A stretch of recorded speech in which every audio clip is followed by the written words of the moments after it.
Hello दोस्तों, welcome to पैडली study. तो चलिए स्टार्ट करते हैं हमारी ये all railway exam PYQ series. तो सबसे पहले दोस्तों मैं आपको विश्व का भूगोल जितने भी इससे संबंधित पीवाईक्यू क्वेश्चन आए थे प्रीवियस ईयर जो भी रेलवे के एग्ज़ाम में उससे संबंधित आज मैं आपको कुछ इंपॉर्टेंट पीवाईक्यू क्वेश्चन बताने जा रहा हूँ। तो चलिए स्टार्ट करते हैं ये वीडियो।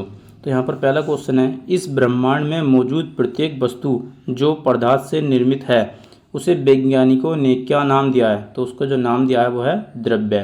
तो इसका राइट आंसर हो जाएगा ऑप्शन नंबर डी। उसका नाम दिया है वैज्ञानिकों ने द्रव्य। ठीक है दोस्तों, और देखो यह आपको दिखाई दे रहा है आरआरबी एनटीपीसी में ये पूछा गया है वर्ष 2021 में शिफ्ट सेकंड में ये पूछा गया था। नेक्स्ट आ जाते हैं यहाँ पर, आकाशगंगा की निकटतम स्पाइरल गैलेक्सी कौन सी है?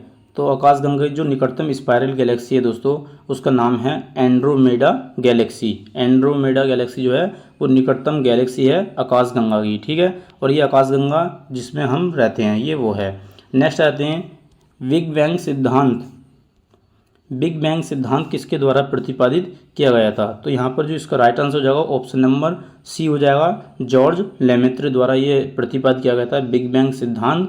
ठीक है, और ये कब सिद्धांत प्रतिपादित किया गया था? तो ये किया गया था 1960 से लेकर 1970 के मध्य ये सिद्धांत प्रतिपादित किया गया था, और ये दोस्तों बेल्जियम के रहने वाले हैं। ठीक है, तो इतना आपको ध्यान रखना है। और बात करें यहाँ पर यहीं विस्तृत ब्रह्मांड के सिद्धांत का प्रतिपादन किसने किया था? तो वो किया था एडविन हब्बल ने इसके सिद्धांत का प्रतिपादन किया था। तो ये भी आपको ध्यान रखना है। नेक्स्ट आते हैं दोस्तों यहाँ पर, हमारा ब्रह्मांड कितना पुराना है? तो जो इसका राइट आंसर हो जाएगा ऑप्शन नंबर ए हो जाएगा, 13.7 बिलियन वर्ष ये पुराना है हमारा ब्रह्मांड। ठीक है, ब्रह्मांड की उत्पत्ति के अनेक सिद्धांत प्रतिपादित किए हैं जिसमें महाविस्फोट या बिग बैंग सिद्धांत सर्वप्रथम मान्य है। और मैंने आपको ये अभी बताया दोस्तों, बिग बैंग सिद्धांत जो है किसने दिया था? तो ये दिया था जॉर्ज लेमेत्रे ने दिया था। ये बेल्जियम के रहने वाले हैं, और 1960 से लेकर 1970 के मध्य इन्होंने ये थ्योरी दी थी महाविस्फोट या बिग बैंग सिद्धांत की। ठीक है, तो इतना आपको ध्यान रखना है। नेक्स्ट आ जाते हैं यहाँ पर, जॉर्ज लेमेत्रे का संबंध किस क्षेत्र से जुड़ा है? तो इसका राइट आंसर हो जाएगा बिग बैंग सिद्धांत या महाविस्फोट के सिद्धांत से जुड़ा है। नेक्स्ट क्वेश्चन है यहाँ पर, आकाशगंगा यानी कि मिल्की वे इसका आकार कैसा है? तो आकाशगंगा जो आकार है इसका वो कैसा है? सर्पिल आकार। कुछ इंपॉर्टेंट पॉइंट है वो भी मैं आपको बता देता हूँ। हमारी आकाशगंगा को मंदाकिनी या दूध मेखला यानी कि मिल्की वे या आकाशगंगा के नाम दिया गया है, जिसका 80% आकार जो कैसा है दोस्तों? सर्पिल है। इस आकाशगंगा को सर्वप्रथम गैलीलियो ने देखा था। तो ये भी आपको फैक्ट ध्यान रखना है, इसको गैलीलियो ने देखा था सर्वप्रथम। मंदाकिनी, दूध मेखला या मिल्की वे इसका नाम दिया गया है। ठीक है, तो इनमें से भी कोई सा ऑप्शन आपको रखा हुआ मिल जाएगा अगर इसके ऊपर क्वेश्चन आएगा तो, और आए भी हैं दोस्तों, मैं आपको ये भी आगे दिखा दूंगा।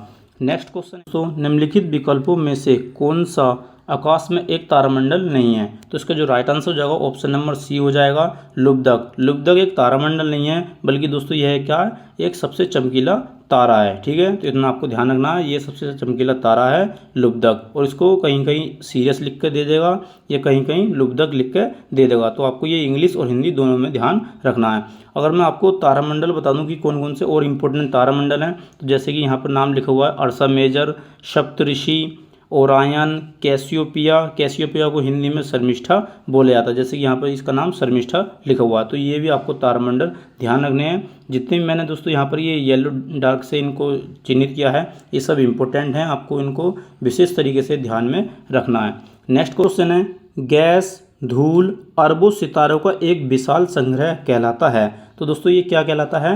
आकाशगंगा। आकाशगंगा कहलाता है। गैस, धूल, अरबों जो सितारे होते हैं वो एक आकाशगंगा में होते हैं। ठीक है, तो जब जाके वो आकाशगंगा बनती है। आकाशगंगा के निर्माण की जो शुरुआत होती है वो हाइड्रोजन गैस से बने विशाल बादल के संचयन से होती है, और जिसे हम क्या कहते हैं? निहारिका कहते हैं। तो ये भी आपको ध्यान रखना है, निहारिका कहते हैं दोस्तों।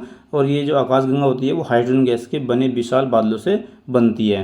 नेक्स्ट क्वेश्चन है, ब्रह्मांड का जो अध्ययन है वो क्या कहलाता है?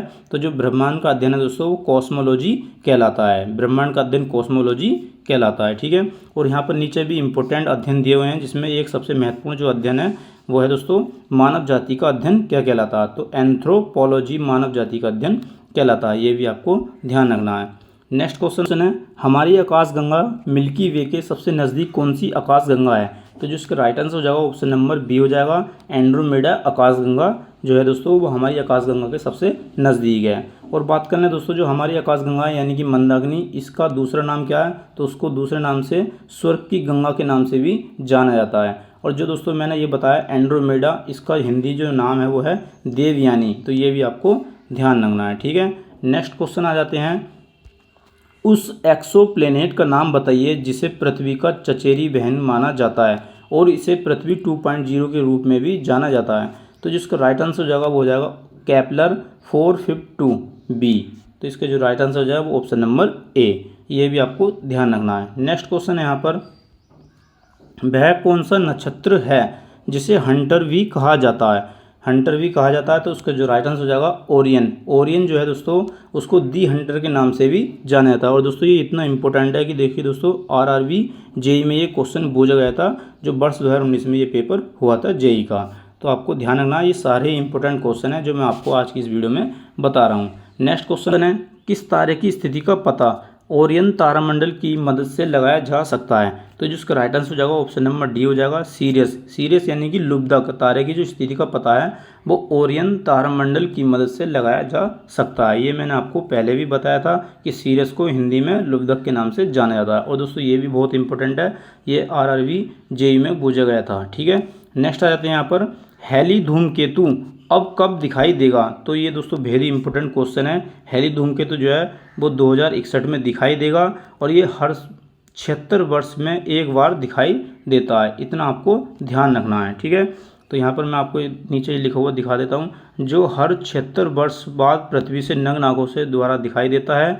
और यह पिछली बार कब दिखाई देता? 1986 में दिखाई देता और अब 2061 में ये दिखाई देगा, ठीक है। नेक्स्ट क्वेश्चन आ जाते हैं, एक प्रसिद्ध तारामंडल है जिसे शाम में देखा जा सकता है, इस तारामंडल को शिकारी के रूप में भी जाना जाता है। शिकारी यानी कि द हंटर के नाम से भी जाना जाता है। तो ये दोस्तों मैं पहले भी रिपीट कर दिया क्वेश्चन और ये फिर से यहाँ पर देखने को मिल गया है। इसका नाम है ओरियन तारामंडल, इसको दी हंटर के नाम से जाना जाता है। नेक्स्ट आते हैं, तारों के विभिन्न समूहों द्वारा गठित निर्मित विभिन्न प्रतिरूप कहलाते हैं। तो ये क्या कहलाते हैं? तारामंडल कहलाते हैं, ठीक है। नेक्स्ट आते हैं यहाँ पर, प्राचीन भारत में तारामंडल को किस नाम से जाना जाता था? नक्षत्र के नाम से जाना जाता था। और प्रमुख जो तारामंडल हैं वो कौन कौन से हैं? सप्तऋषि, मृगशीर्ष, धनु, ध्रुव, मत्स्य, सिग्नस। तो ये दोस्तों प्रमुख तारामंडल हैं जो आपको ध्यान रखने हैं। नेक्स्ट आते हैं, क्वेश्चन है, तारों का ऐसा समूह जिसको उसकी आकृति से पहचाना जाता है क्या कहलाता है? तो इसका राइट आंसर जो हो जाएगा दोस्तों वो हो जाएगा ए ऑप्शन, तारामंडल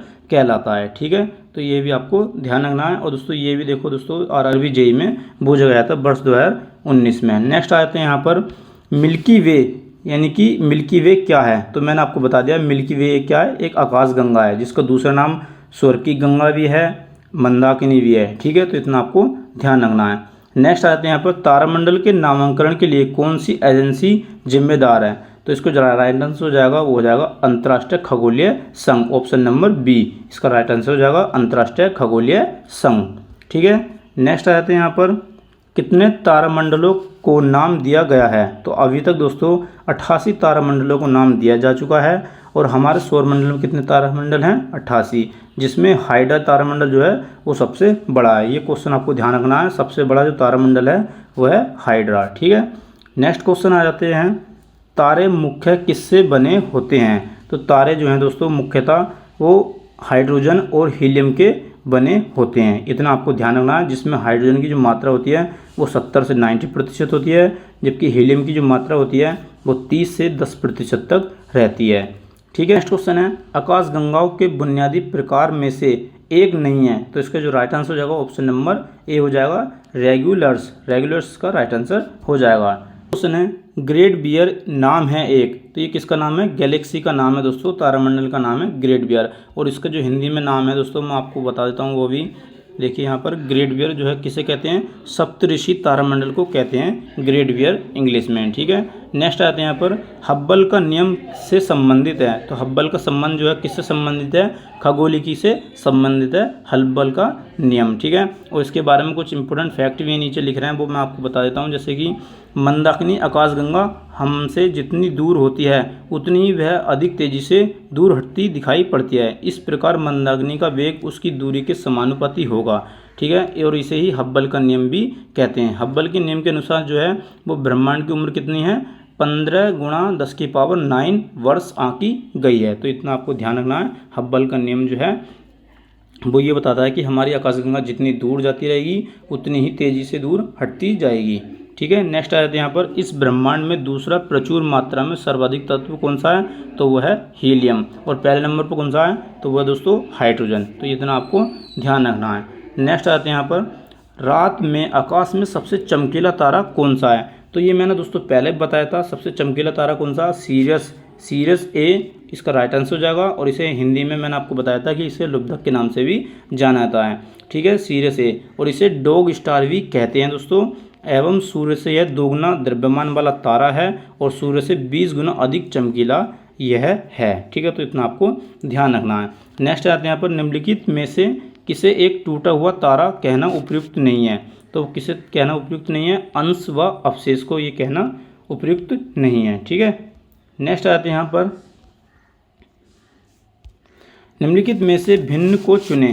तो यहाँ पर देखो दोस्तों सबसे भिन्न क्या है, तो यहाँ पर राइट आंसर हो जाएगा इसका नंबर ए, लुब्धक। लुब्धक यहाँ पर सबसे अलग है क्योंकि यहाँ पर दोस्तों ये क्या है, एक तारा है, बाकी सब ग्रह हैं। जैसे कि मंगल हुआ, शनि हुआ और एक नेपच्यून हुआ, ये सब क्या है, ग्रह हैं। जबकि लुब्धक एक क्या है, लुब्धक एक तारा है, ठीक है। नेक्स्ट आ जाते हैं यहाँ पर, हाइड्रोजन, हीलियम और अन्य आयनित गैसों के तारों के बीच धूल के बादल को क्या कहा जाता है। तो इसके जो राइट आंसर हो जाएगा वो होगा नेब्यूला।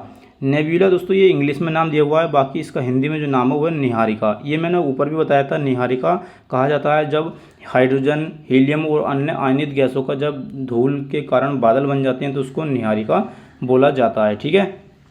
नेक्स्ट आते हैं यहाँ पर, एंड्रोमेडा क्या है। तो एंड्रोमेडा एक मिल्की वे है, मिल्की वे का एक पड़ोसी है, ठीक है। हमारी जो मिल्की वे है मंदाकिनी उसका एक पड़ोसी है एंड्रोमेडा, जिसको देवयानी नाम भी कहा जाता है, ठीक है। नेक्स्ट आते हैं यहाँ पर, निम्नलिखित में से कौन सी आकाशगंगा मिल्की वे के सबसे करीब है। तो ये दोस्तों राइट आंसर हो जाएगा इसका भी, जो ऊपर है वही नीचे हो जाएगा, एंड्रोमेडा गैलेक्सी।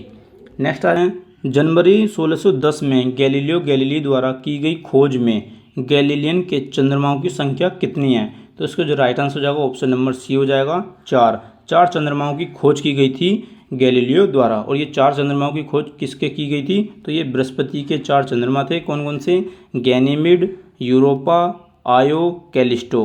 और इनमें दोस्तों सबसे बड़ा जो उपग्रह है वो है गैनीमिड। तो इतना आपको ध्यान रखना है। नेक्स्ट आते हैं, किस तरीके या भुजाओं के प्रयोग के साथ वैज्ञानिक मिल्की वे आकाशगंगा को दर्शाते हैं। तो इसको जो राइट आंसर हो जाएगा ऑप्शन नंबर बी हो जाएगा, घुमावदार। कहीं कहीं दोस्तों ये घुमावदार लिखा हुआ आ जाएगा और कहीं कहीं कुंडली नुमा भी लिख के आ जाता है। मैं आपको इसके बारे में और भी बता देता हूँ। जैसे यहाँ पर ऊपर आ जाते हैं, यहाँ पर ये लिख रहा है, वैज्ञानिकों ने दुग्ध मेखला को सर्पिलाकार, घुमावदार या कुंडली आकृति से दर्शाया है। तो ये आपको ध्यान रखना, ये बेहद ही इंपॉर्टेंट क्वेश्चन है। नेक्स्ट आते हैं, उत्तरी आकाशीय हेमिस्फीयर के कौन से नक्षत्र को ग्रेट बियर कहा जाता है। तो ये दोस्तों ये दोबारा रिपीट हो चुका है क्वेश्चन, और ये मैंने ऊपर भी बताया था। इसका राइट आंसर जो हो जाएगा उर्सा मेजर। उर्सा मेजर को दोस्तों ग्रेट बियर के नाम से भी जाना जाता है, ठीक है। ये आपको ध्यान रखना है। ग्रेट बियर जो नक्षत्र है उसको उर्सा मेजर भी कहा जाता है और इसे सप्तऋषि के नाम से भी जाना जाता है। तो इसका आपको ये सारे नाम ध्यान रखने हैं। नेक्स्ट आते हैं यहाँ पर, निम्नलिखित में से कौन सा एक खगोलीय पिंड नहीं है। तो दोस्तों इसका राइट आंसर हो जाएगा ऑप्शन नंबर डी, समुद्र एक जो है खगोलीय पिंड नहीं है। बाकी दोस्तों सूर्य, ग्रह, तारे ये सब क्या है, खगोलीय पिंड है, ठीक है। नेक्स्ट आते हैं, कौन सा खगोलीय पिंड रात्रि के समय आकाश में चमकता है। तो इसका राइट आंसर हो जाएगा ऑप्शन नंबर डी, तारे दो हैं दोस्तों आकाश में चमकते हैं ये रात्रि के समय।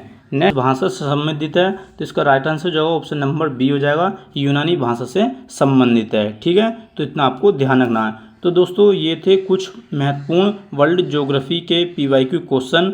अभी तो दोस्तों ये पार्ट 1 है, इसी प्रकार पार्ट 1, पार्ट 2, पार्ट 3 भी जल्द आएगा। तो दोस्तों चैनल से जुड़े रहिए, बाकी दोस्तों जिस भी सब्जेक्ट पर आपको PYQ क्वेश्चन की वीडियो चाहिए आप कमेंट बॉक्स में बता सकते हैं, ठीक है।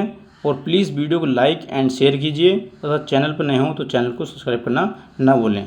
धन्यवाद।